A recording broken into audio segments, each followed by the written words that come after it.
TCP episode 52 about to get underway with Ramsay Rippers.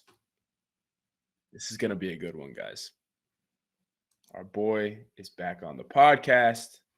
He was on one of the episodes quite a while back, but of course, I'm sure that most of you know him because he's one of the head traders in the Cane Cap Discord. But before we bring him in, Noah, what's going on? Alejandro, what is good? We had Ramsay on for episode 30 back in April 27th. So it's been a little minute since we've had him on, but I think it's well overdue. Like you mentioned, one of our better friends, both in the Discord and out. And so super excited to get to talk to him tonight. I think it's going to be a really great interview. So without further ado, drum roll, please. We'll have Ryan put that in. Ramsay Rippers. How we doing? What's going on, boys? What's going on, Hondo? It's good to be back 22 episodes later from, honestly, in my opinion, the best TCP podcast that you guys have done yet, episode 30, featuring Ramsay Rippers. It's good to be back. I'm ready to break records again. What record did you break that I'm unaware of? The most streamed TCP podcast of all time, episode 30, Ramsay Rippers. All right. That's unfortunately not the case, but I do appreciate the enthusiasm. So, I mean, catch us up, dude. How you been? For the listeners, I mean, obviously we're with you all the time trading. We spent the weekend at Penn State. The three of us the whole team went to the whiteout, which was fun. So we see you all the time, but for those that aren't in the Discord, but are avid TCP listeners, catch us up on Ramsay Rippers. What's the trading been like? What's life been like? Whatever you want to talk about, go ahead. Yeah, sure. I mean, so it's crazy to think that was 6 months ago. It honestly feels like yesterday. Time is just flying the older I get. I'm sure you guys can say the same thing. But life has been good. Since the last time I was on the podcast, I actually moved from South Florida to Philadelphia, moved in with Mander a few weeks after the podcast. So I've been here, settled in for about 5.5 months, living with Mander, and it's been really good. A lot of growth, a lot of learning, especially with the trading. I mean, I've learned so much, not only just from more experience, more screen time, more trading in general, but also living with Mander, a guy who I would say, our styles are very different. He has a really good grasp and knowledge just on macroeconomics as a whole, and really just the markets overall. I've learned a lot. So life has been good. Things have been good. Kane's been doing really well too.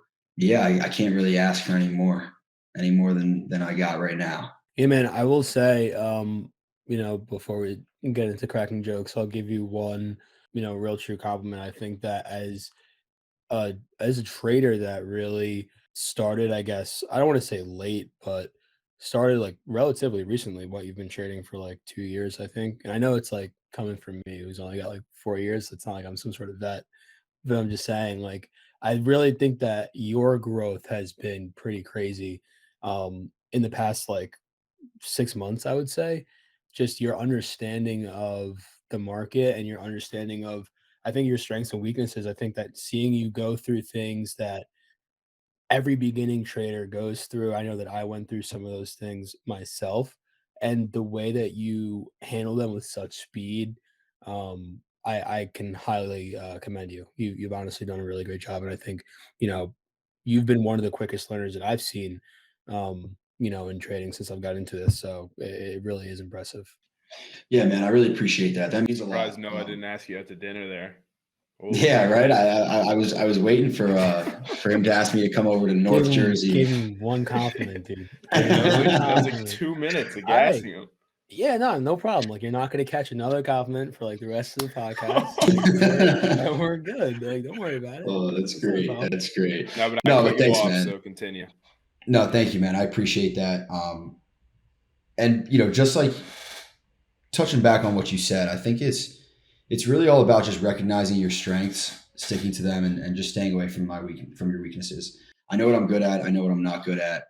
So I'm going to stick to what I'm good at. But while I stick to what I'm good at, I'm also going to try to improve on what I struggle at, right? And improve on those weaknesses. So for me, it's kind of just being an all around good trader.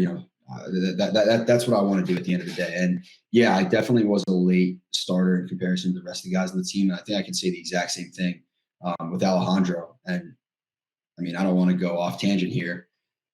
Hondo, man, I gotta say, you've been doing a pretty good job as well. I think that you've kind of found something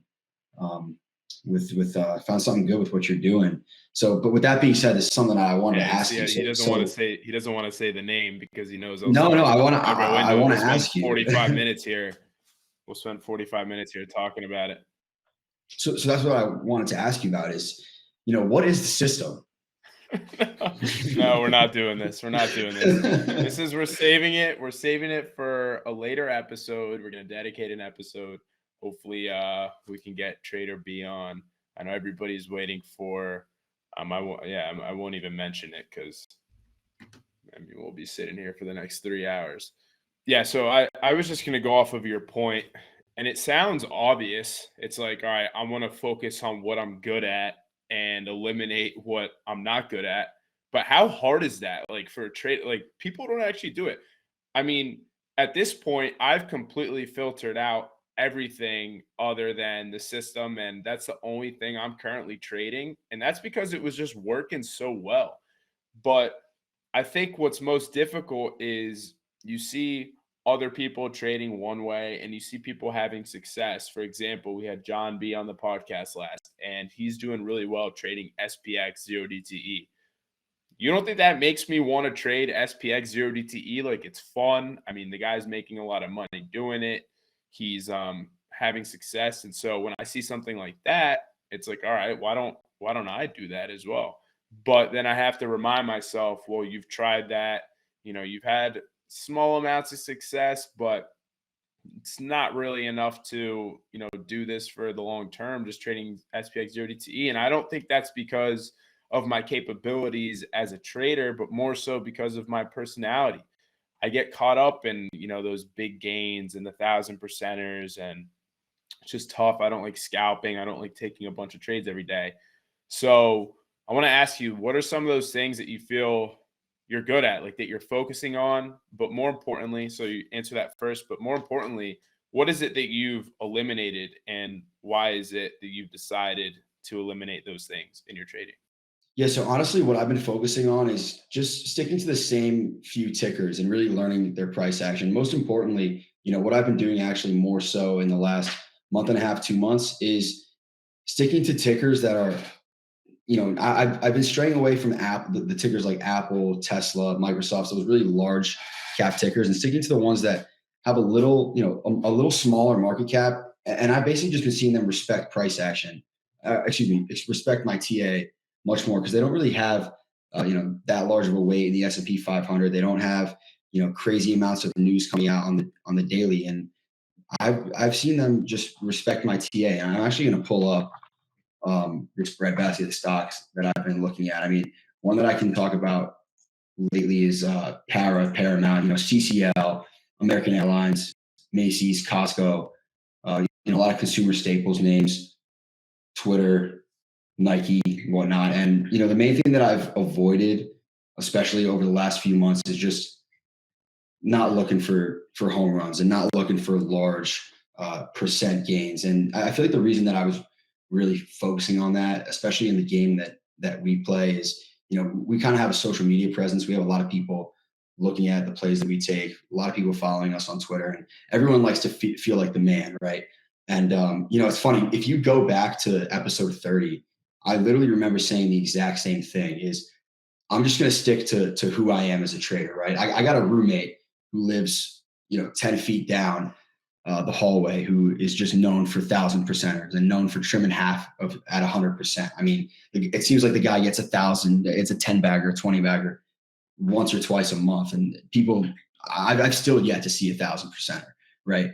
This guy's trimming half at 1,000% sometimes. So, yeah. And just like you said too, Hondo, you think John B trades trading 0DTE, making shitloads of money trading SPX 0DTE doesn't make you not want to do it. No, obviously we want to do it, but that's not my personality.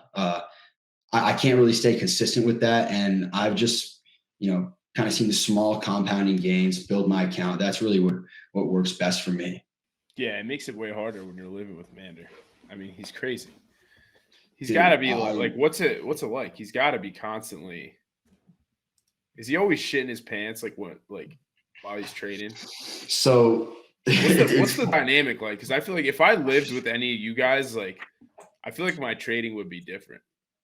Or I'd be like walking into your room and like, oh, like, I want to see what you're doing. Like when I'm trading, I gotta be so laser focused.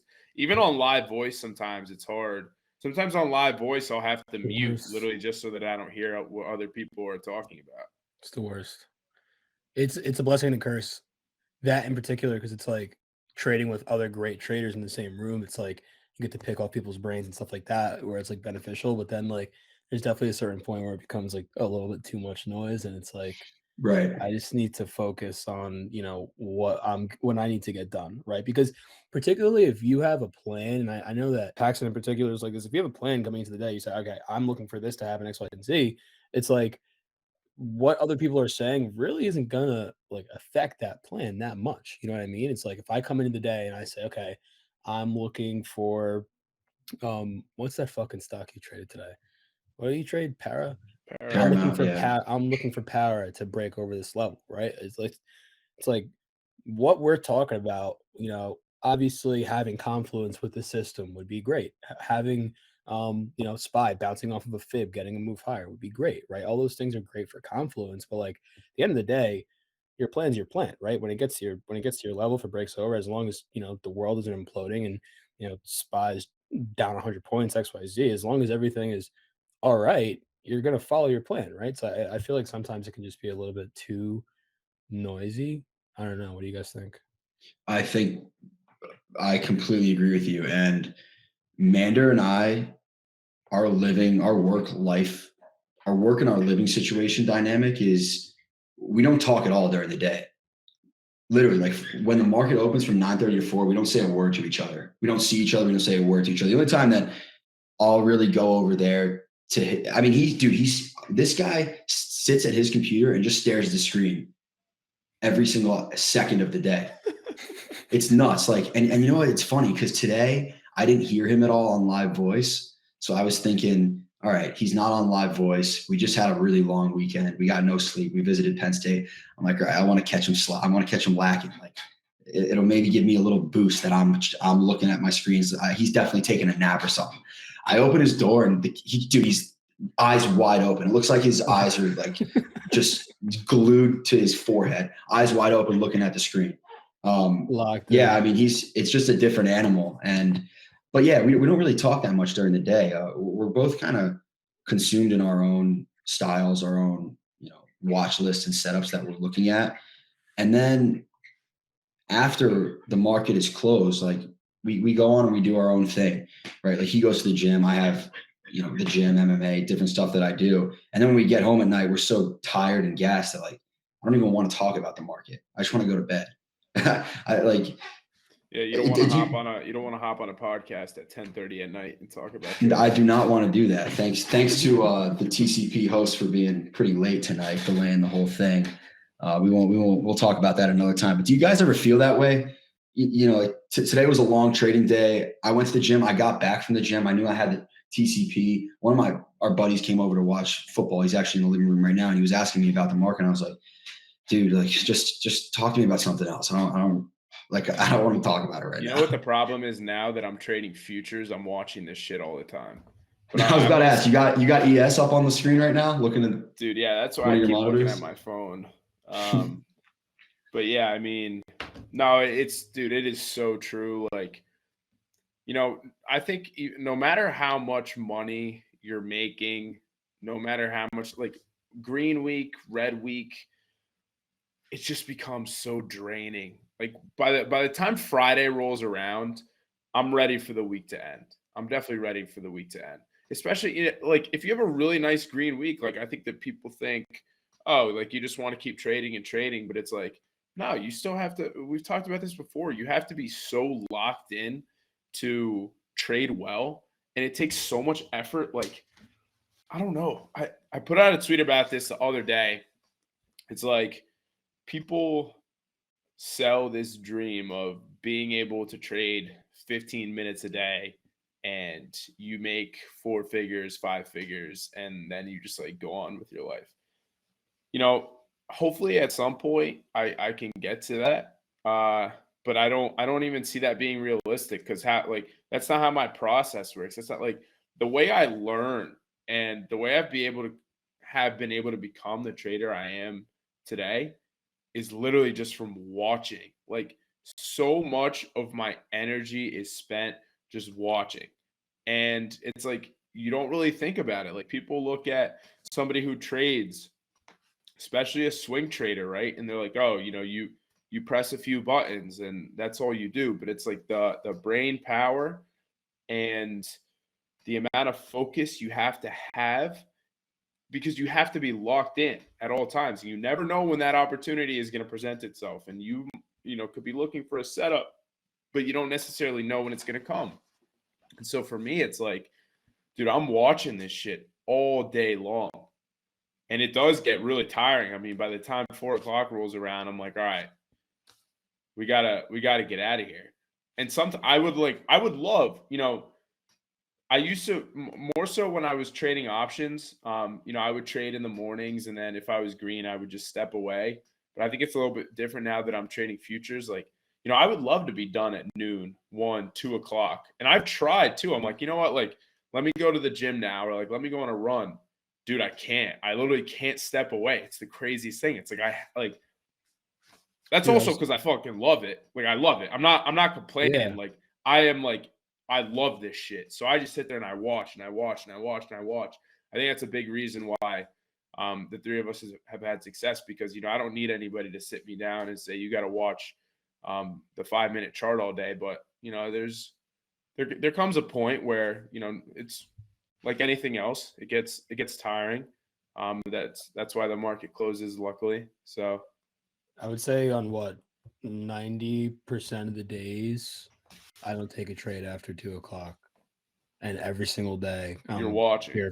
I'm here till 4, and Yeah. it's like I definitely understand what you're both saying in the sense that it's like driving, right? Driving is, I mean, trading is almost like driving. It's like even if you're sitting there just watching and like not really doing anything, like you still have to pay attention, right? Like you still have to be like kind of focused. You can't just like zone out, right? And Yeah. especially if you want to be successful, you got to be, even if you're not going to take a trade, to make it worthwhile, you have to be paying attention and focus, or else why are you sitting there? Go do something else. Right. You could better use your time if you're not going to pay attention, right? Um, but at the same time, it's like, like on Mondays. Yeah, remember when's the last Monday that we couldn't trade? What was it, like Memorial Day or something? Labor Day. Labor Day? Yeah, Labor Day. Was the market even closed on Labor Day? I think it was. All right, so Labor Day. Like Labor Day Monday, I was kind of like, damn, I want to trade. Like I want to, like, when's the market open? Like, let's go.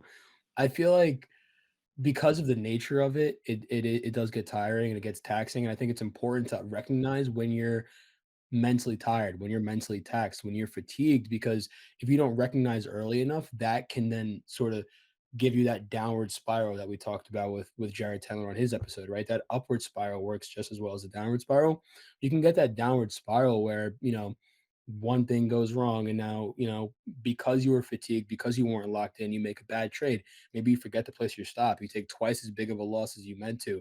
Now you're trying to make that loss back, so you size up and you take another fat loss, right? And it's like this sort of cascading series of events that came from you being fatigued.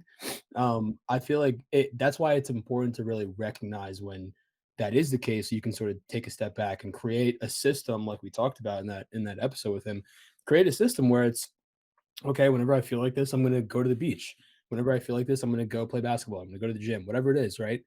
Make sure that you have that sort of plan so that that doesn't happen to you. Um, but my the final the ultimate point that I was trying to make is that, you know, even though I do feel like that sometimes, I would say there's so many other times where I'm almost shocked that like this is a job. I'm shocked that this is a career path. Like they didn't tell us that when like We had career day in the 8th grade. They didn't tell us that in college, right? We all found out that this is something you could do like within the last 2 to 3 years. As what, 23-year-olds? We spent 20 years of our life not knowing that this was a possibility. It's a love-hate relationship, right? It's a love-hate relationship with this game for sure. Yeah, and I want to touch on something that Alejandro said, how just never being able to step away, right? Just constantly watching, looking for new opportunities, even if you hit your goal for the day.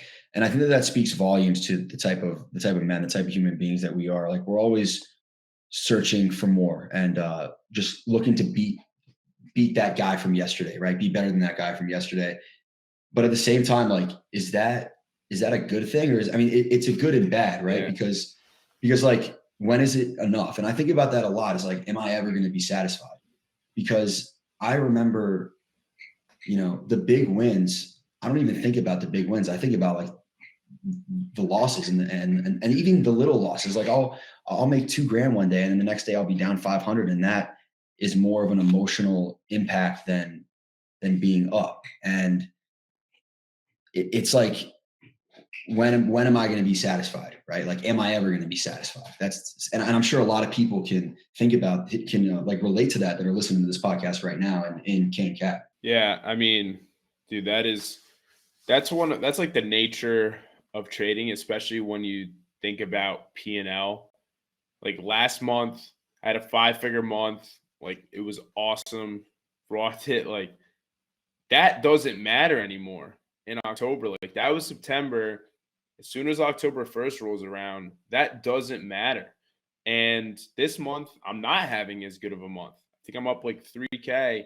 And, we're closing in on the month. We'll see how I finish. But, that's like the nature of the game. And I put out a tweet a week ago saying, I'm green, but I feel so drained. And I think that, now that we're having this conversation, I think a lot of it is just putting maybe too much pressure on myself. Like, you trade the best when there's really no pressure to be successful, right? It's like, my goal used to be make $200 this month. Like, don't lose money this month, right? And you're okay. Like, you make $1,000 and you're like, well, shit, that's $1,000 I didn't have last month, right? And now it's like, all right, if I don't make $10,000, like, what did you do wrong? Well, a lot of that can weigh down on you as a trader. Like, holding yourself to a standard is one thing, but understanding that there's going to be good times, bad times, and not letting it, affect you is something I definitely need to work on, because there are times where, even like, if I have a green day, like, if I make a few $100, I'm going to be pissed off because I didn't make $1,000, like, for whatever reason. I don't know. That's just how my brain works. And I think that alone definitely holds me back. I wish, I don't know. That's probably part of the reason why I'm going to be, successful down the line, is like, I need to get there, but got to find the happy medium, I guess. I mean, think about what you just said. Like, your goal is to make 10,000 or more in the month, and you're upset when you don't have a $1,000 day. Like, it doesn't make sense. Doesn't make any sense. That's how math it doesn't make works. sense. It doesn't make sense. Dude, So, that's like when we talked to Jared. So we talked to Jared Tedler on the podcast. I think it was after, so it wasn't recorded, but he was like, we were just talking about golf, because I was telling him, yeah, I play golf and I always get so pissed like when I miss these short putts. And he's like, well, for like the average golfer with like a 20 handicap, their odds of making a putt from 6 feet out is like, it was like 30%. He's like, but for some reason you expect to make it every single time. He's like, the numbers and the stats literally say that you're going to make it less than half of the time, yet you get pissed off when you miss the putt. So that's kind of similar with trading. It's like, we know, like, the famous stat is only 90% of traders are profitable, but you expect to get there like ASAP. You just expect to get there ASAP. Like, you expect to make money every single day. You expect to make money every single month. You expect to make money every single week, right? It's like, maybe lowering the bar is important only to be realistic so that, mentally you can keep going, because goals are good, but man, that's something I struggle with. I want to be a millionaire like right now. And this is also probably the hardest thing that we're ever going to do in our entire life is be successful at trading. Like, this is the hardest field in my opinion. And I mean, Mr. Stremwatch has said the exact same thing too. For those of you that don't know, Mr. Stremwatch, he's a 45 plus year day trader, traded on the American Stock Exchange, was a vice president on the equity derivative desk at Goldman Sachs, been a successful trader, day trader his entire life. And he says to us all the time, this is the hardest thing you will ever do in your entire life. And it's going to take years and years and years to just, most of the time for most people, it takes years and years and years to flip a profit. And we should think about what that man says, being in the game for that long, having so much skin in the game, and being profitable traders as we speak with such little experience is a positive that we should take away. And, it's such a stressful game. There's so much uncertainties, right? Like, we don't have 401ks.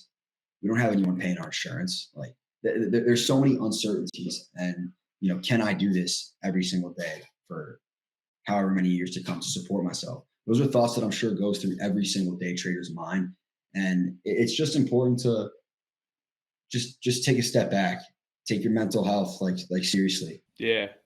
I wanna touch on that, and if I can, do you think it would be OD to read Man in the Arena right now? Because that's literally what that fucking No, that you talks gotta read about. Read it. I think about it every single day. I want to crush this, because exactly what Paxton said is like, you don't know. Like, we don't know if we're gonna make it. We could not in a year. None of us could be here. We could all be. Who knows? We could be on LinkedIn. Yeah, like, back on LinkedIn. I'm looking for engineering jobs. Yeah, man, that's what I mean. Like, it's so possible. Like, and because you don't know, there's no guarantees in this game. And I think that this is a quote that I shared with the guys, months ago, and something that I think about on a weekly basis. Man in the Arena, by Theodore Roosevelt. I'll read it for you guys really quickly. It is not the critic who counts, not the man who points out how the strong man stumbles or where the doer of deeds could have done them better. The credit belongs to the man who is actually in the arena, whose face is marred by dust and sweat and blood, who strives valiantly, who errs, who comes short again and again, because there is no effort without error or shortcoming, but who does actually strive to do the deeds, who knows great enthusiasms, the great devotions, who spends himself in a worthy cause, who at the best, in the end, knows the triumph of high achievement, and who at the worst, if he fails, at least fails while daring greatly, so that his place shall never be with those cold and timid souls who know neither victory nor defeat. And I think that when you think about, so sick. oh my god, That is so great. Gets me juiced every single time. Yeah. When you think about the fact that we don't know if this is going to work, but I know for a fact that I tried. I really did. Like, I gave it everything that I could. And if in 2 years, 3 years, 5 years, I look back and I had to go get a job, I had to go work in finance, or not even in finance, I just have to get a job somewhere, right? I have to take a change in my life career that I don't want to necessarily do because I was unsuccessful. At the very least, I won't be that guy who says, damn, I wish I tried to trade for a little bit to see what could have happened. Right. Because I think that those are the people who are really going to suffer at the end of the day. Right. Those are the people who, at the end of the day, when it's all said and done, when they lay their head down, they're going to always have that what if looming over them. And I think, as traders as people who have really tried to be successful in this, and are not necessarily where we want to be in terms of our success. I know that we all, have such greater visions for what we can be as traders, what King Cap can be, XYZ. We're nowhere close to where we want to be as, in terms of our end goal. I think for the fact that we've tried, puts us ahead of so many others. And I think if you're a trader right now and you're struggling, if you're succeeding, whatever it is, I think that you have to remember, you have to try, because if you don't, if you don't try, like, wait, you are literally going to be one of those cold, timid souls who knows neither victory nor defeat. It is pretty crazy to think about, man. I mean, especially at our age, and I know that we have a lot of younger listeners, it's very easy for somebody to tell you, don't trade. 90% of people lose money. Just invest, put some money aside, go get a job, do this, do that. You know what, man? It's like, first off, make sure you like it. If money is your end goal, it's probably not going to work out for you, because like anything else, you can make money in a million different ways, right? You don't have to trade to make money. But if you genuinely enjoy finance, if you enjoy the stock market, if that's something that you're into, man, I just give it a shot, man. Give it a shot. And this doesn't mean like quit your job and try to trade. Like, make sure that you're profitable and sustainable first. But if you're young and this is something that you find interesting, man, the possibilities are just, it's insane. It's insane. And when I tell people what I do, they're like, "What?" Like, wait, what? Like, we're 23 years old. The majority of our friends are working 9 to 5 corporate jobs. It took balls to do what we did. And Noah's absolutely right. It's like, yeah, we're trying, and things are going well right now, and we're making money, and we're trading well in a very, very difficult market to trade in. But there's absolutely nothing guaranteed. That being said, I think that alone is the beauty of it. If you are doing something, or if you're in a position where you feel so safe that it's guaranteed, you're never going to be that fucking boss that you want to be. You're never going to hit those goals that you had when you were a little kid, when you were 12, 13, 14, 15 years old, and you said, I want to have $1 million. I want to have this house, this car. I want to live there. You're never going to do that shit if you're in a position where it's just so safe and you're passing by and you're paying the bills. And everybody who's listening, right? If you're in that same position, you know exactly what I'm talking about. This was something that hit me when I first started working. And yes, I'm young. I'm only 23 years old. I was, only working a real job for 8 months, but it hit me real quick when I was like, you know what? This is, there's a cap to this. And if I don't take this opportunity to be a trader and to build King Cap, it's just like, why not, right? It's like, why not? Like, this is what I see as an opportunity to hit some of those lifelong goals. And I'm just lucky enough where, I love this, and I feel like I haven't worked a day in the past, 7 months or however long I've been doing this full time, which is the beauty of it. But go get him. You guys got to go get him for sure. If he fails by daring greatly, right? At least fares while daring greatly. And that's my favorite thing from the man in the arena. I think, it's exactly what we're doing. And I don't even look at it like if I fail, because I'm not going to fail. That's my mindset on everything. You could put me in a ring with King Kong and ask me who's going to win the fight. I'm saying I'm going to win the fight. like that's just the kind of mindset you have to have in every single thing that you do. Yeah. And reading that thing, that this man in the arena right now, it's like, we are those guys in the arena. I am the man in the arena. Alejandro, Noah, you are too. Like, everyone who's listening to this they're taking part in building a better life for themselves, like changing changing the path of their families forever and their future. We are those men and women. That's what we're doing right now.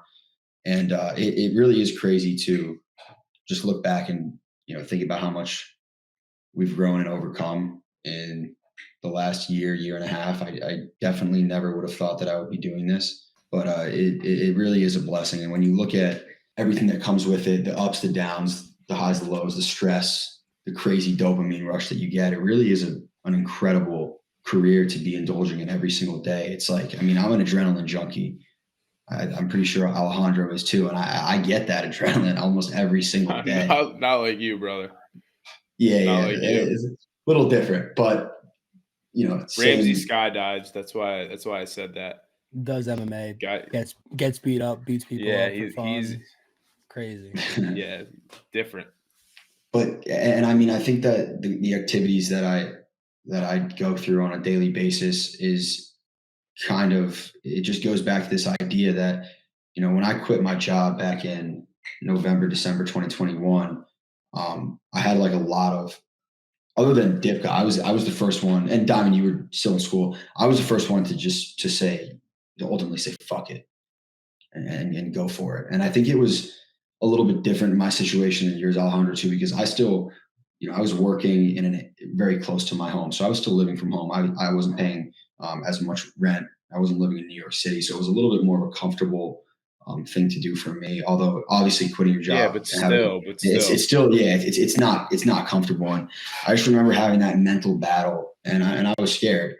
But my biggest fear in life is apologizing to my younger self for not having the nuts to pursue my dreams and go for it. And I think that just comes back to regret, and regret is not something that I'm interested in. I don't think you guys are either.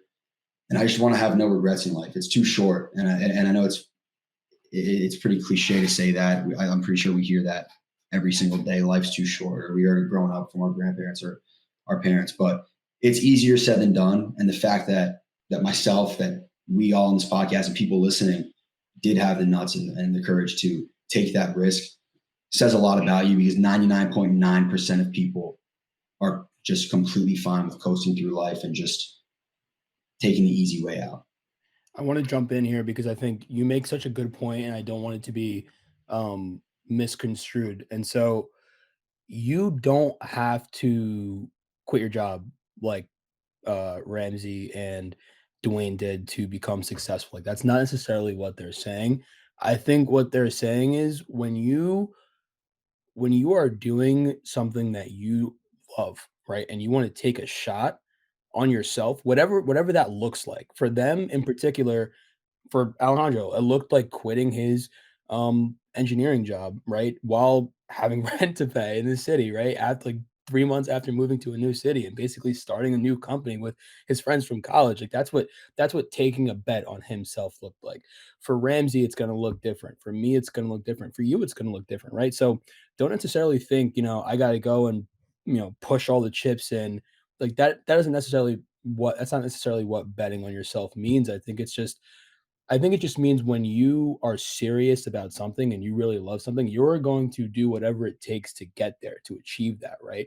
And I think Alejandro talked about this a while back too, in terms of like betting on yourself, is that, it could be something as simple as, you know what, I'm not going to go out with my friends for this next 6 months while I try and get better at whatever it is that I'm doing. I literally won't see you. I'll see you in 6 months. What is it? October 24th, word. April 24th, I'll see you guys. Like, you know why that's hard? Because on April 24th, when you come out of fucking hibernation, there's no guarantee that you're going to have whatever you set out to get, right? Like if your goal was to be a great trader, okay?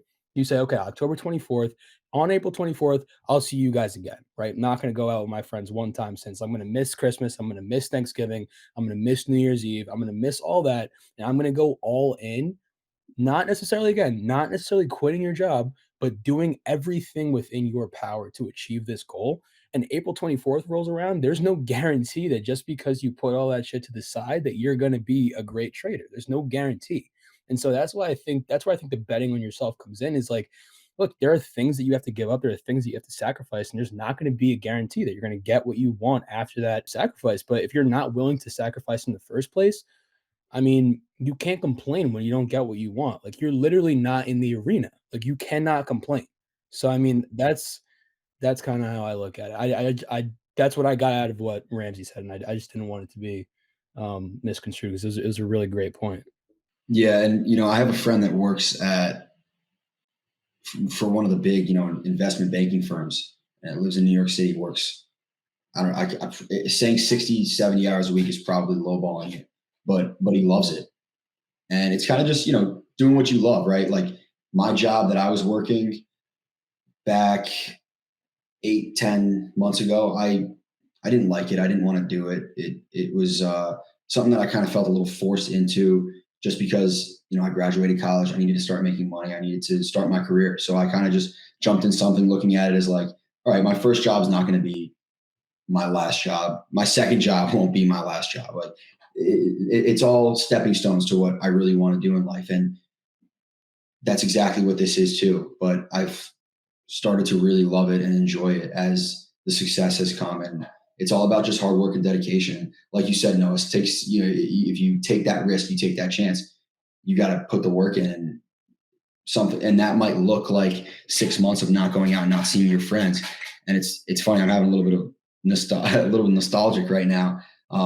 When I did first quit my job, there was so many weekends in a row, honestly months in a row, where on the weekends I was jumping on Zoom with Alejandro, and we were just like studying together. Like we wouldn't even say a word to each other. He'd just be charting, or I'd be reading a book.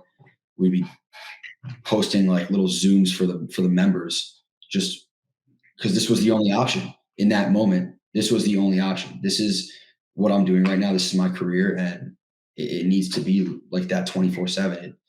You have to kind of be a little possessed with it, a little have that obsession to continue to grow and get better in what you're doing. And it's funny to just think about that, because I'm excited to think about this moment a year from now, and continue having those moments in life. Yeah, I think in the moment when you're trying to achieve a goal, or if you're listening to the podcast and you have something that you've always wanted to do, right?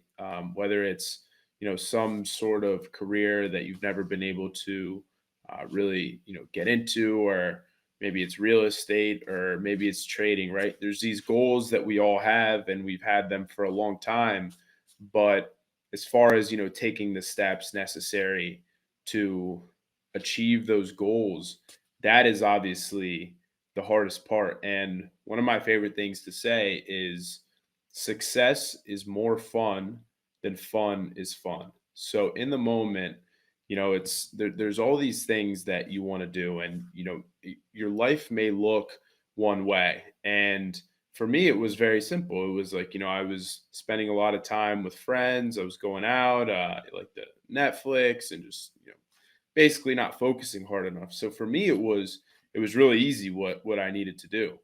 It was cutting out that fun, right? Success is more fun than fun is fun. And I know that feeling now. And I know that if I'm able to sacrifice and work on a goal and hit that goal, that feeling of that success is invaluable. That feeling of that success is what drives me to be the person that I am today and the person that I want to become, because I know that feeling now. And I know how fucking incredible it feels to be successful, whether it's, a minor success, whether it's, a 5-figure month, or whether it's, a race that I completed. Those are all goals and times when I've felt that success. And so now it's like it becomes easier for me to improve as a human being, because I know what that feels like and I love that feeling now. So, if you are struggling to hit goals, ask yourself, have you ever really dedicated your time and your efforts to do something that you thought was extraordinary, or was just like impossible to achieve, right? Or like something, do something badass, all right? You do something badass and you feel that level of accomplishment and that success, and watch how easy it becomes to be more and more successful. Nobody has to tell me now, like, you got to go for a run, or you got to sign up. Nobody has to tell me that. I don't need anybody to tell me, oh, you should work hard so that you could have a 5-figure month trading. Dude, I know what that feels like, right? So that alone, that drives me. So try to put yourself in a position to achieve those goals, because then it's like a snowball effect. It's like, all right, now I'm feeling good. Let's keep going and going and going. So, no matter how big or small the goal is, we all have them. Ask yourself, have I really dedicated enough time? Have I really focused over a period of time to get something like this done? If you haven't, look at what you have to do. Look at what you have to sacrifice to get there. And I promise you, I mean, like I said, it's my favorite thing to say now. Success is more fun than fun is fun. I promise you, like, you're gonna give up a lot of that good, but that feeling of achieving greatness is insane. It's insane. Like no, but that those are things that nobody can take from you. So yeah, I think this is a good conversation that we had here because I think that's we've talked about this before on other episodes on the marathon episode, but like goal setting and having that mentality outside of just trading is so important. I mean, like Ramsey, he was talking about MMA. He didn't go into much detail, but he won a tournament recently, and he's becoming a really good fighter, and he's been working at this craft for a couple of years now, and I've watched him progress, and it's just incredible what he's accomplishing. So when I look at him as a trader and I look at him as a businessman, and I see them he's having success, that doesn't surprise me, right? Like it doesn't surprise, like it doesn't come out of the blue, like oh, Ramsey's making a lot of money, and he's like yeah, he's gonna make a lot of money. Look at the type of person he is, right? So that's what you need. Like you can look at somebody and say that person or that individual is I can tell you, you tell me what you do on a daily basis, Monday through Friday, and how you spend your weekends, and I'll tell you if you're going to be successful, right? There's a lot of people where, I look at their schedule, what they do, their habits, what they do on the weekends. I'm like, dude, you're not working towards anything, right? So you become that person. You become that person. It's not just like all of a sudden you get really good at trading, you start making so much money, and then you have so much money, and you're going to like you long before you achieve that success, mentally you became that successful person. Like mentally you got that drive to where success became the only option. So I mean, it's like being well rounded, like all of that, so important, guys. Like so important. I'll preach that to the day I die. I mean, very rarely, again, we talked about this on the Bracco podcast. Very rarely do you find somebody who's very successful at one thing, but not successful in any other areas of life. Like that doesn't even that doesn't make sense, right? That's not how it works. Yeah, success is a mindset. I completely agree. I couldn't agree more.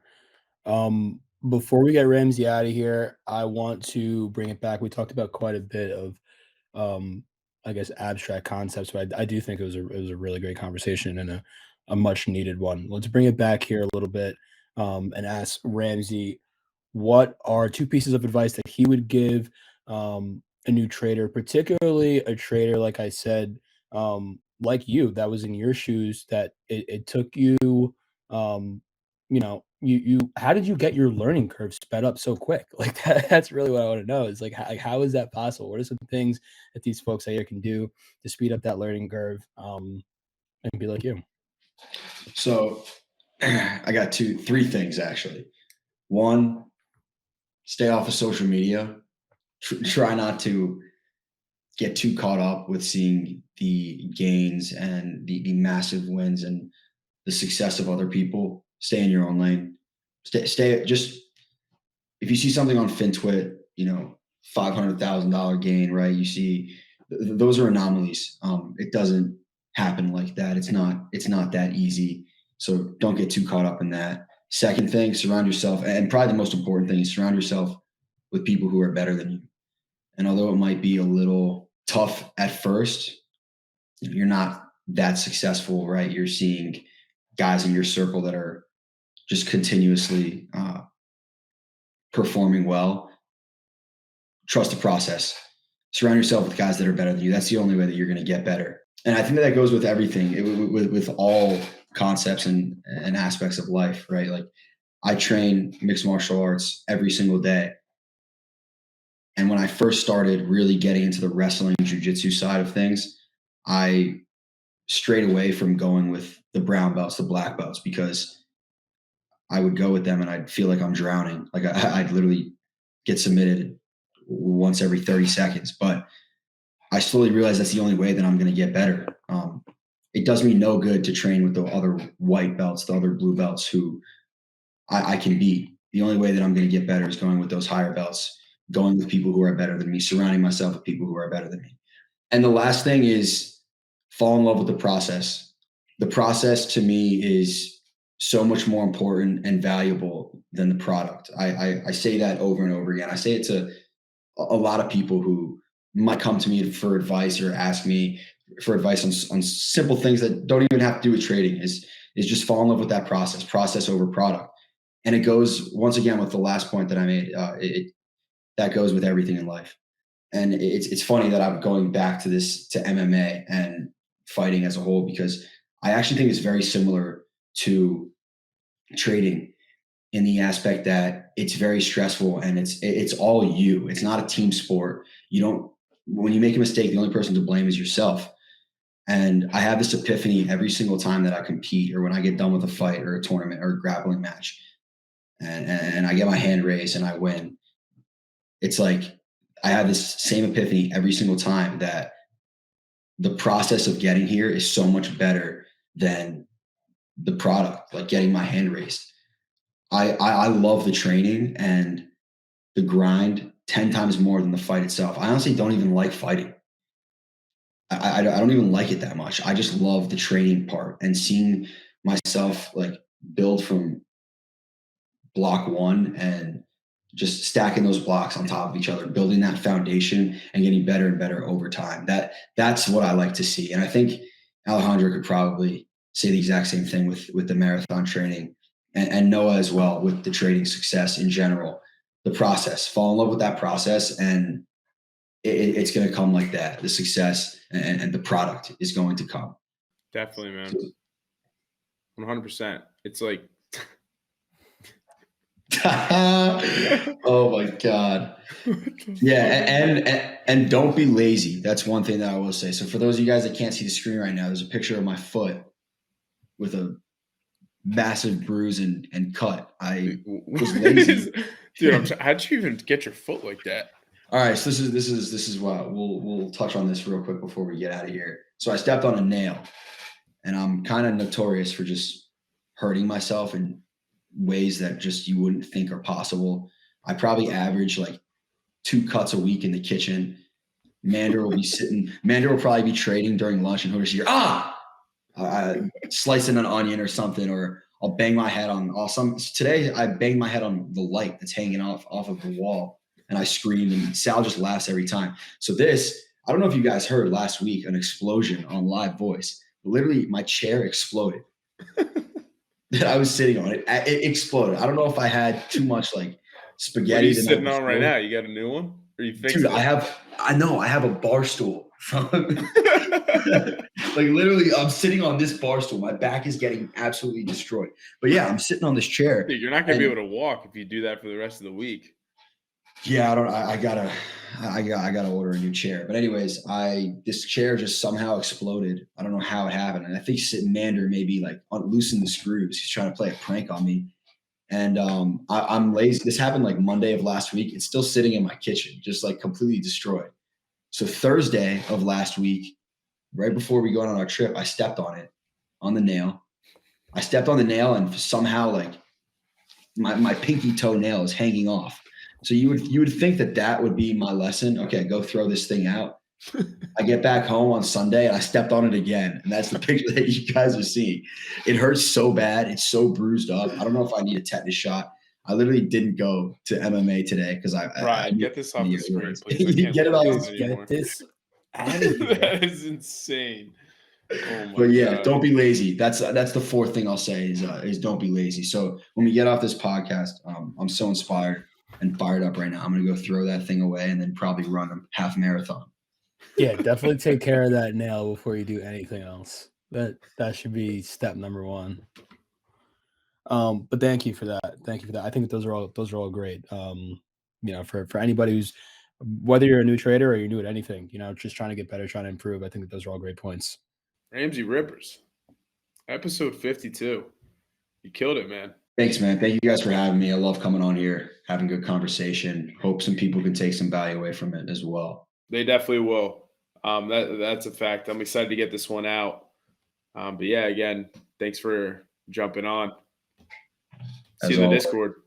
Yes, sir. All right, guys. Appreciate you listening to episode 52.